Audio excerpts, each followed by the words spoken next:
শ্রী গুরু জয়। উপস্থিত হয়ে গেছে আপনাদের সামনে একটি অসাধারণ লীলা কাহিনী নিয়ে। আজকের আমরা জানব সকল মানুষই যায় গঙ্গা জলে স্নান করলে তাদের সমস্ত রকমের পাপ দূর হয়ে যাবে, কিন্তু আসলে কি তাই? সত্যি কি মনের সমস্ত রকমের পাপ যা আমরা জ্ঞানত অজ্ঞানত করে থাকি তা কেবলমাত্র মা গঙ্গার জলে স্নান করলে অর্থাৎ ডুব দিলে আমাদের কি সব কিছু স্খলন হয়ে যাবে? যেখানে নিজের পাপের ফল থেকে স্বয়ং গঙ্গাপুত্র ভীষ্ম পর্যন্ত পার পায়নি, আর মানুষ ভাবছে গঙ্গা স্নান করলে সমস্ত পাপই নাকি ধুয়ে যাবে। কর্মের ফল কিন্তু তাকে ভোগ করতেই হবে। কি রকম কর্ম, কি ধরনের ফল? সত্যি কি পাপ দূর হয়ে যায় গঙ্গা জলে স্নান করলে? চলুন তাহলে জেনে নেই আসল সত্যটা কি। যারা এই ধরনের অজানা লীলা কাহিনী, অজানা তথ্য জানতে ইচ্ছুক এবং যারা এখনো পর্যন্ত শ্রী গুরু চরণেষু এই চ্যানেলটিকে সাবস্ক্রাইব করেননি, আপনারা অবশ্যই সাবস্ক্রাইব করবেন এবং একটা লাইক করে দেবেন। লাইক করলে অনেক উৎসাহ পাই। সঙ্গে যারা যারা এই ধরনের কাহিনী জেনে সমৃদ্ধ হবেন তাদের মধ্যে শেয়ার করে ছড়িয়ে দিতে ভুলবেন না। শুরু করছি আজকে নিবেদন। একবার শিব ও মাতা পার্বতী একসঙ্গে কৈলাসে যাচ্ছিলেন। যাওয়ার পথে তারা দেখলেন পৃথিবীতে বহু মানুষ গঙ্গা জলে পাপ মোচনের আশায় স্নান করছে। তখন মাতা পার্বতী মহাদেবকে বললেন, স্বামী, এই যে মানুষগুলো পৃথিবীতে এত এত পাপ কার্য করছে, এখন তারা মা গঙ্গার জলে স্নান করেই কি শুদ্ধ হয়ে যাবে? তাদের পাপ কার্যের ফল তাদের কি ভোগ করতে হবে না?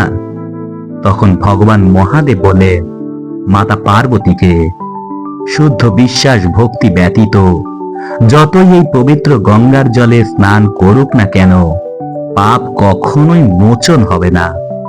তখন ভগবান শিব মাতা পার্বতীকে বুঝানোর জন্য ছদ্মবেশ ধারণ করলেন। মহাদেব সাজলেন একজন কুষ্ঠ রোগী আর মাতা পার্বতী সাজলেন একজন বয়স্কা দরিদ্রা নারী। তারা ছদ্মবেশ ধারণ করে গঙ্গার ঘাটে গেল, যেখানে হাজার হাজার মানুষ সেই গঙ্গার জলে পাপ মোচন করবার জন্য আসছেন এবং সেই মা গঙ্গার জলে স্নান করছেন।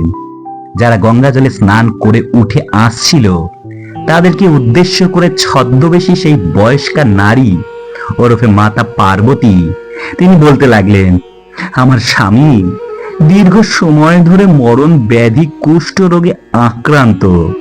যদি কোনো পুণ্যবান শুদ্ধ ব্যক্তি কৃপা করে আমার স্বামীকে স্পর্শ করেন তবেই আমার স্বামীর সুস্থ দেহ আবার লাভ করবেন।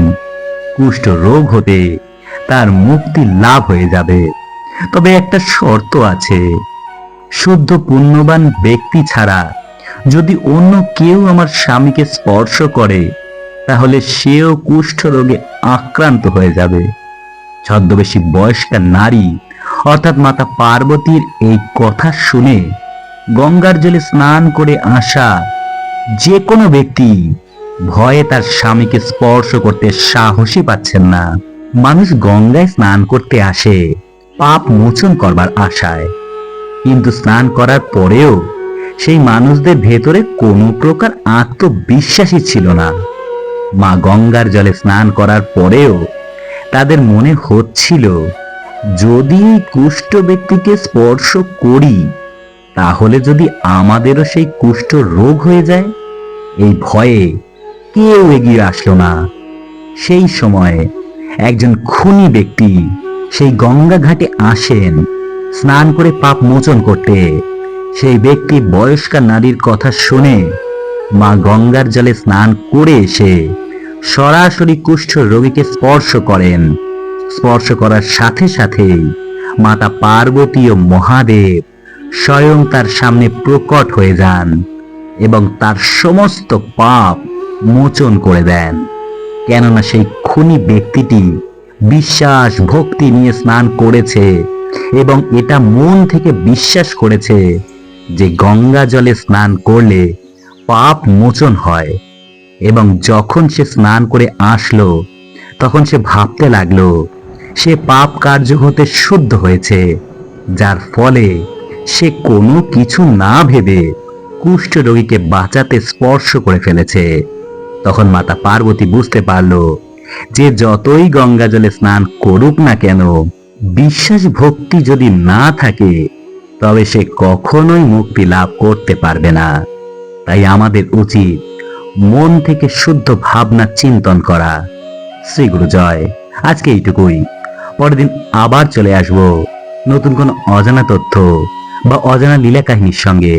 ততক্ষণ কিন্তু আপনারা শ্রী গুরু চরণেষু এই চ্যানেলটিকে সাবস্ক্রাইব করতে ভুলবেন না, এবং যারা যারা এই ধরনের অজানা তথ্য বা অজানা কাহিনী জেনে সমৃদ্ধ হবেন তাদের মধ্যে শেয়ার করে ছড়িয়ে দিতে ভুলবেন না।